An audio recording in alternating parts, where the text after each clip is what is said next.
Good evening, Laserdisc fans. It's been a while since we've done a video. If Laserdisc is your biggest nightmare, run for the hills now. What we're going to do today is go through the various Laserdisc setups in our home here. We've got 3.5, you'll see what I mean by that, setups. And none of which is the right way to do it, nor the wrong way. Partly based on the Laserdisc home theatre video where they detailed various Laserdisc setups. This is a little bit different. Well, this is the best of British. This is going to show us a couple of British players, their setups split over 3 rooms. And then at the end we'll do a little pickups video of the Laserdisc we got since the last video. So, first off, what we're watching here is the flagship British player, the CLD D925, with a Meridian 519 surround processor. That's connected via composite and optical to this Yamaha amp, and then via HDMI to the telly. So you've got a 480i composite video going to the amp. It's not upscaled, it is converted to digital, straight into the TV. Now, first question you might ask, why would you bother connected to the amp than the telly? You're right, it could degrade the signal a little bit going from analog to HDMI, then to the telly. Why not go straight to the telly? Well, we need to connect it to the projector, which is what we'll show next. So everything feeds into there, then to the telly or projector. So this is a 1080p presentation on telly here, Panasonic Plasma. This is our main home theatre, if you will. Our 5.1 surround sound setup, where most of our movies are watched. And next up, we'll show you the projector. P.S. We're going for the expert route by filming straight off screen. If you see some lines going down the screen, obviously that's just to do with the refresh of the camera. Nothing to do with what you'll see on screen. For the purposes of testing, albeit how lukewarm this testing is going to be, we're going to use the Terminator 2 Special Edition, and one scene in particular where the T1000 gets frozen by the liquid nitrogen. So let's see how we get on. Right, laser on. Next up's the projector. Now, this isn't a full widescreen projector. This is a 4:3 projector. It's actually XWA, or sorry, WXGA resolution, which is about approximately 720p. So the advantage of having a 4:3 projector with Laserdiscs is no zooming involved. So obviously the letterbox frame sits within the 4:3 box. So you don't have to expand it like you would do on a 16:9 television. No zooming, no nothing. It's quite natural, and the lowish resolution of the projector kind of does help out with the lowish resolution, well, the standard definition of the Laserdisc. Now this is going connected via HDMI from the amp, and I'll test it out with composite straight into the projector, and there's not too much difference between both. So let's have a quick look at this. Same scene, Terminator 2 Special Edition.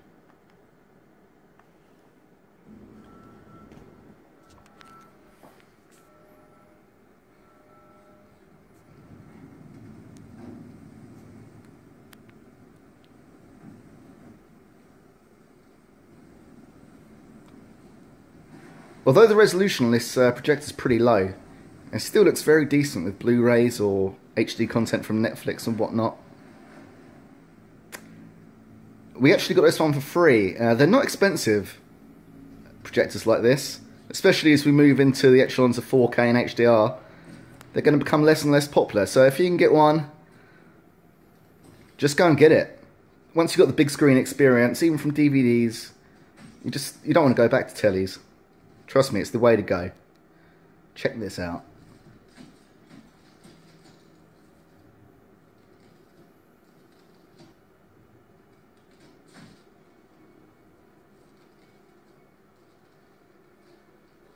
Obviously, again, sorry for the line scrolling down the picture. That's to do with the refresh of the camera.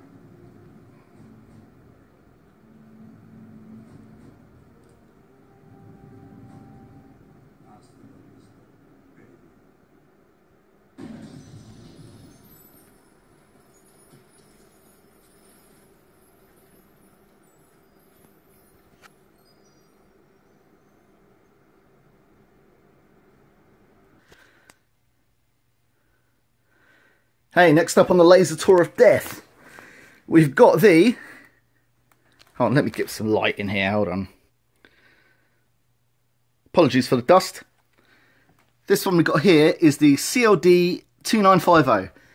This was the flagship unit before the 95 in the front room. I picked this one up recently.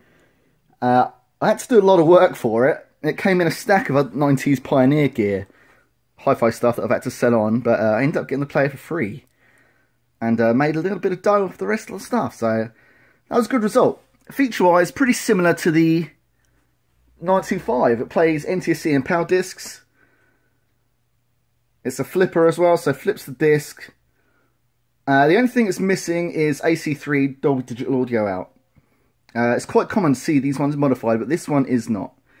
We've got this set up here. We've got a little Samsung Blu-ray player, a Sony soundbar. I think that's the CT60, pretty cheap. We've got an LG 720p, or it's not even that. I think it's a 1024 by 7 something or other. So it's got those odd shaped pixels, but it's approximately 720p plasma. Really old. I think it's about 2007, 2008 now. Good few years, still trucking. And yeah, we'll see how this goes. Give you a bit of laser porn. So again, we've got the special edition. I'll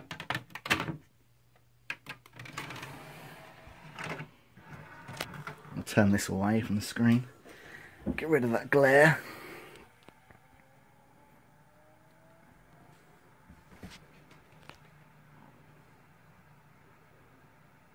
So this is straight in via SCART. Let's get to that scene. So, gotta be a skip somewhere, isn't there?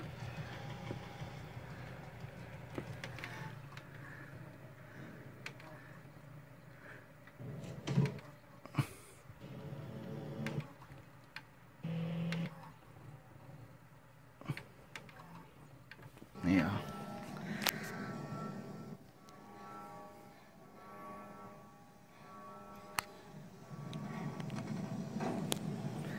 In fact, let's turn that light off. Back away, bro.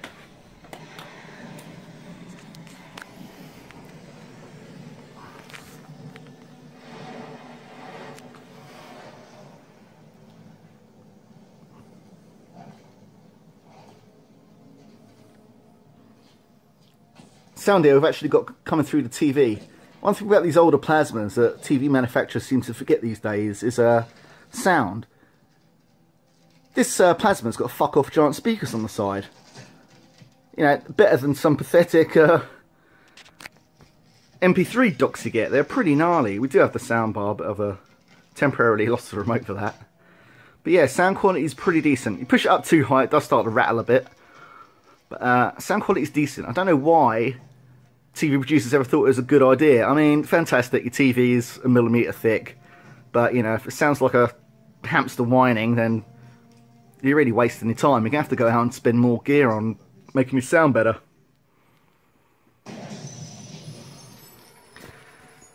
One thing about this scene as well, Arnie cops that the shattered bits of the T1000 is going to melt. Why don't they just scoop it up at that point? Scoop up his bits and chuck them in the molten lava separate from each other. Then there's no coming back. Maybe he doesn't realise that the lava's going to stop him, but sorry for the spoilers as well. Right, on to the final setup. And finally, essentially, what Laserdisc was invented for, or at least designed to use. What we got here is a professional CRT. Or a broadcast monitor if you like. This is the, I don't know if it's going to pick it up, this is the CVM 3051 from Barco. The player we've got is the CLD 315. Sorry for the mess, I've been mucking about with this 32X up here and it's got so many cables. So much of it could probably end up in China if you put it all together. So a bit more of a simplistic player. This one's from the same range as the 925 in the front room. It's a PAL NTSC player. It does not play PAL analog discs, or the audio from them at least. It's got no digital out. It does have an RF AC3 out for Dolby Digital. That may be a bit confusing for some viewers. The digital out will spit out CD quality sound, so digital CD sound. The RF channel, that spits out a Dolby Digital surround sound track that's encoded on an analog track. Now, let's not go into the ins and outs of that. If anything along those lines does take your fancy, check out the likes of Culture Dog. He's got a great channel, can explain all these sorts of ins and outs, but I'm just telling you the features. Single-sided player. So, it's close viewing as well, so it's better suited for this setup. Not together, it's going in composite. Obviously, when Laserdisc was invented, the TVs we had were 4:3 tubes along this sort of line. Now, this is very high-quality tube. I'm not saying this is the best way to do it. Obviously, you're missing out on the big screen experience, but the quality is very good. Why would you get a monitor like this? In fact, I've got 3 of them. That's an Ikegami, and that's an Ikegami down there. Bottom one, power supply shot to death. This one, for reserve. But we're using the Barco. Reasons to get a screen like this. Best possible image quality from, shall we say, arcade consoles, retro consoles, Mega Drive, Super Nintendo, PC Engine, blah blah blah. Your Neo Geos. This is the best possible way to play them. Arcade style monitor. Matches the resolution, typically around 240p. So, yeah, it's the way to go. They are hulking beasts, though. Look, I don't know if I can see how deep this is. Pretty bloody deep. Anyway, on with the Laserdisc. Here we go. We've got this connected to a Sony ES range surround sound amp over there. Rudimentary setup. And again, apologies for the lines that's in the picture. This screen's got approximately 600 lines of resolution. Compared to the 400 odd of Laserdisc. Resolution on CRT like this isn't like it is on your flat panel display. Higher the line count on a screen like this, the sharper the image basically.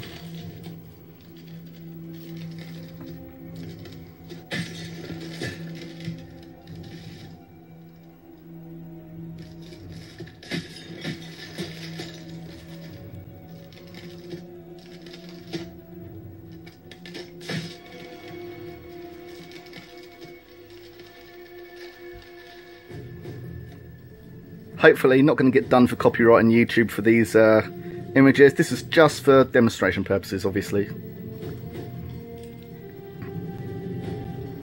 Hasta la vista, baby.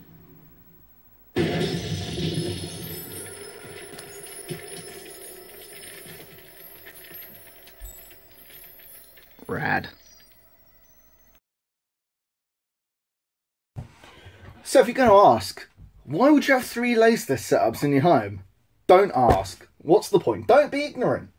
Why would you not? Why? Ask yourself the question. Why do you not have 3 Laserdisc setups in your home? What are you doing? I bet you got Netflix everywhere, in every room. Well, whatever.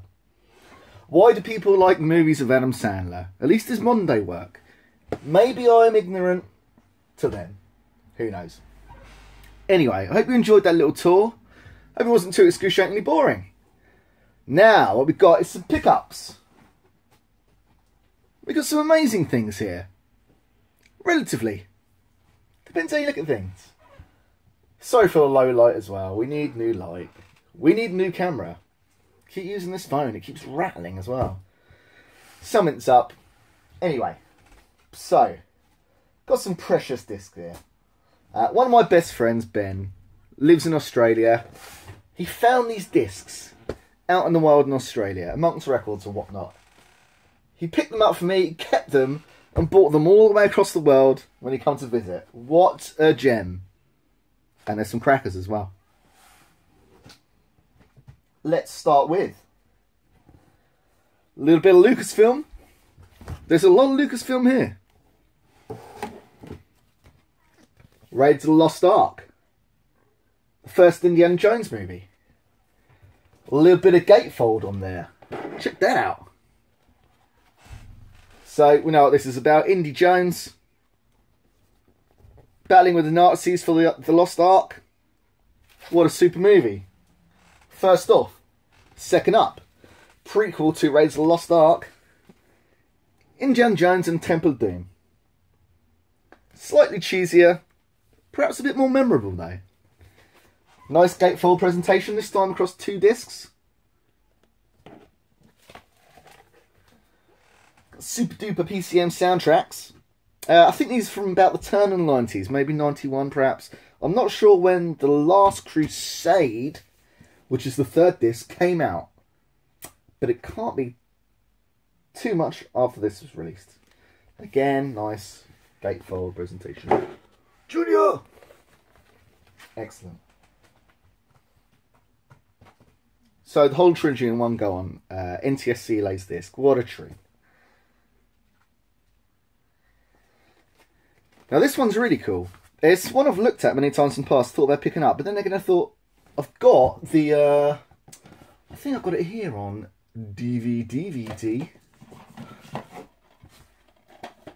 Michael Jackson, History, Greatest Video Hits. Now, that's quite a good DVD, pretty good high quality. It just shows the videos, various videos across his career. I thought that was going to be what was on here, but just focused around Dangerous, which is the best Michael Jackson album, in case you didn't know. But it's a lot more than that. It was quite good. There's, here we go. That fantastic artwork from Dangerous. I'll tell you the tracks. We've got Black or White, Super Bowl Heal the World, Remember the Time, Will You Be There, In the Closet, Gone Too Soon, Jam, Heal the World Video, Give It to Me, Who Is It, and Dangerous. It's not just the videos. There's making of featurettes before the videos. Lots of behind the scenes stuff. Interviews with the directors. You've got Michael Landis, Michael Jordan. Loads of people on here. It's really cool. The picture quality was fantastic. Absolutely sensational disc. I couldn't recommend this enough.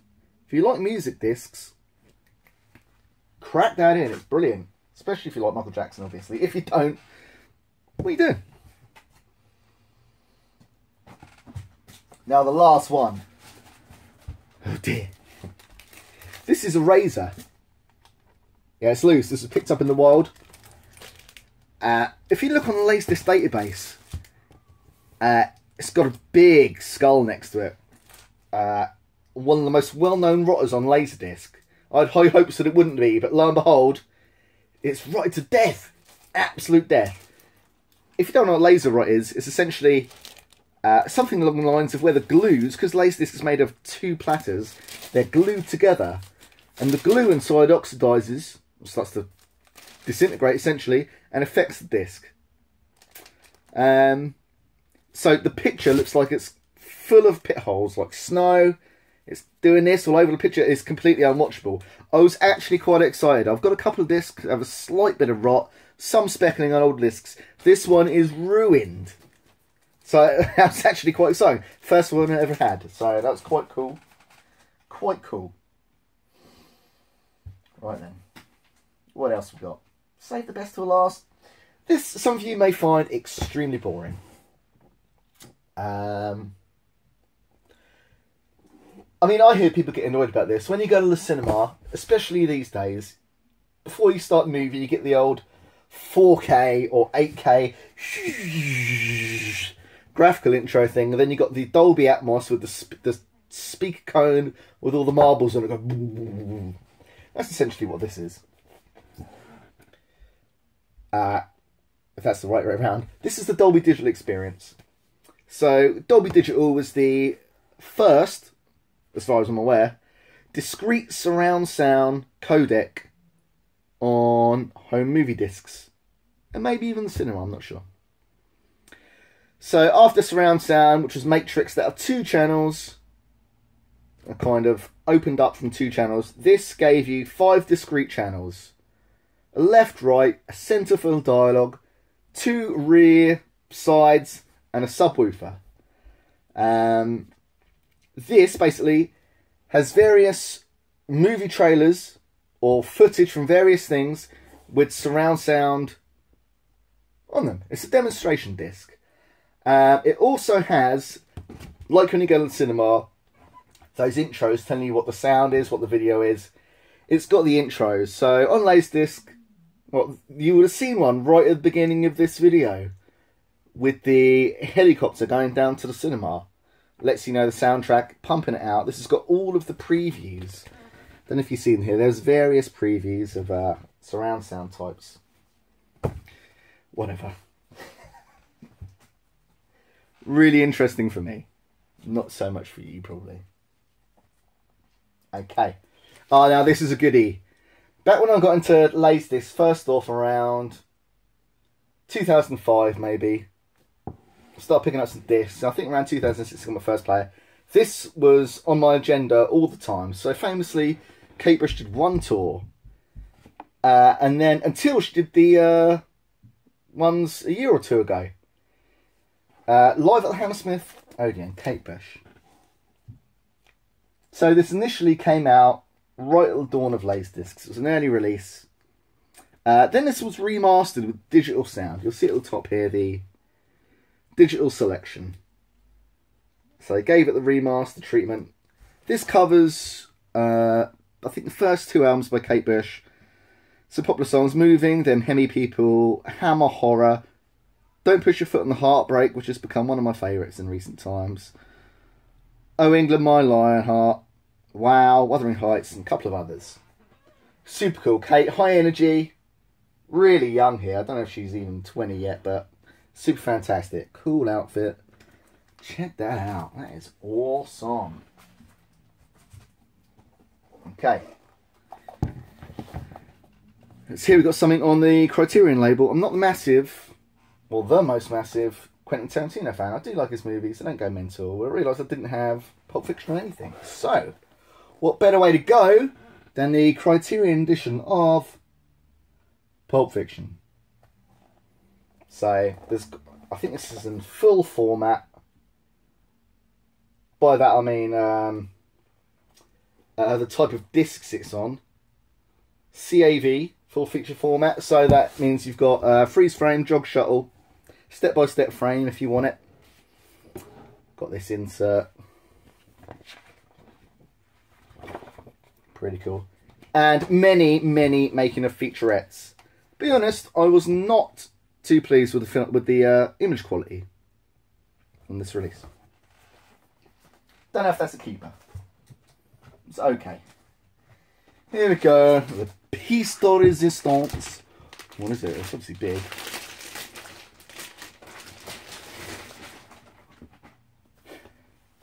You'd have seen this on many Laserdisc videos. Nothing new. Very popular set. In fact, this is revision 2. The first one came with a book about Lucas himself and his movies, I think.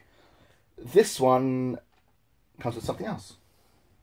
This is the widescreen collector's edition of Star Wars. The Star Wars trilogy, the definitive collection. What is the definitive collection? The definitive collection is the original Star Wars movies. As intended, as originally released. No inserted CGI, no altered scenes. Nothing's changed. The unadulterated original versions. THX Laserdisc set. Look how big this is. This is the thickest set I've got yet. Now, I don't want to delve too deep because it's massive. I will show you the cool stuff. So essentially, you get the movies and these separate pullouts. So you've got Empire Strikes Back, obviously not the first movie. Star Wars and Return of the Jedi. You know how this is going to go. What's cool though, we've got this making of trilogy. Have a little zoom in there. See what's what. Now these are available separately, and I think these may have found their way onto the Blu-ray releases.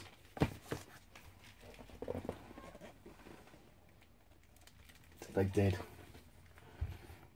So we've got classic creatures from Return of the Jedi, the special effects of Empire Strikes Back, and the making of Star Wars, as told by C-3PO and R2-D2. So, this set usually goes for north of 100 quid, sometimes up to 150. This is the Japanese edition, obviously in English. Japanese subtitles out the frame. What a fantastic set. I've now got that and the special edition. So, I think we're going to run out of battery and time here. So, happy lasering! Or whatever.